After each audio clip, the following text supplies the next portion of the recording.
बहुत समय पहले की बात है। राजस्थान के मरुस्थल में एक छोटा सा गांव था, धौलपुर।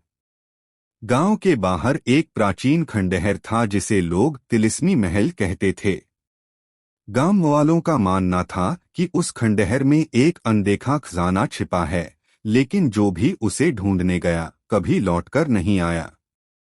वहीं गांव में अर्जुन नाम का एक साहसी युवक रहता था। उसे बचपन से ही रहस्यों और कहानियों का शौक था। जब वह बड़ा हुआ तो उसने तय किया कि वह तिलिस्म का खजाना खोजेगा और गांव का नाम रोशन करेगा। एक रात वह अपनी तलवार, एक तावीज जो उसकी दादी ने दिया था, और एक पुरानी किताब लेकर खंडहर की ओर निकल पड़ा। चांदनी रात में खंडहर डरावना लग रहा था, लेकिन अर्जुन के मन में कोई डर नहीं था। खंडहर के मुख्य द्वार पर एक पुराना लेख लिखा था, जो सत्य के साथ आए वही तिलिस्म पार पाए। अर्जुन ने अंदर कदम रखा और रहस्यमयी गलियारों से होता हुआ एक बड़े हाल में पहुंचा। वहां एक विशाल पत्थर का सिंहासन था और सामने 3 दरवाजे। अचानक किताब की एक पंक्ति चमक उठी, जहां सत्य, साहस और विश्वास मिले वहीं मार्ग मिलेगा। अर्जुन ने पहले दरवाजे पर हाथ रखा। वहां एक पौरुष परीक्षा थी, एक भयंकर पत्थर का राक्षस जीवित हो गया। अर्जुन ने अपनी तलवार से लड़ाई की और अंततः राक्षस को हराया।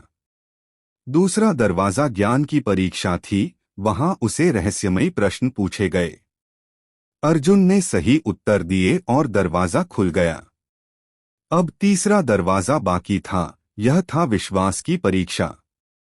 वहां कोई शत्रु नहीं था, सिर्फ एक गहरी खाई थी और सामने एक पतला पुल हवा में लटक रहा था। अर्जुन ने अपनी आंखें बंद की, दादी का तावीज पकड़ा और बिना झिझक कदम बढ़ाया। उसने विश्वास के साथ पुल पार कर लिया। पुल के उस पार एक चमकता हुआ कमरा था, जिसमें सोने, चांदी, रत्न और बहुमूल्य मूर्तियों से भरा एक विशाल खजाना था।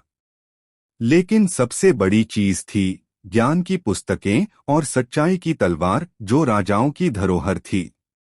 अर्जुन ने सिर्फ एक मूर्ति और एक पुस्तक उठाई। लौटकर गांव आया और सबको सच्चाई बताई। उसने खजाने का उपयोग गांव के स्कूल, अस्पताल और कुएं बनाने में किया। लोग उसे वीर अर्जुन कहने लगे। तिलिस्म का खजाना अब किसी रहस्य से कम नहीं था, लेकिन अर्जुन ने साबित कर दिया था कि सच्चा खजाना साहस, सच्चाई और सेवा में होता है।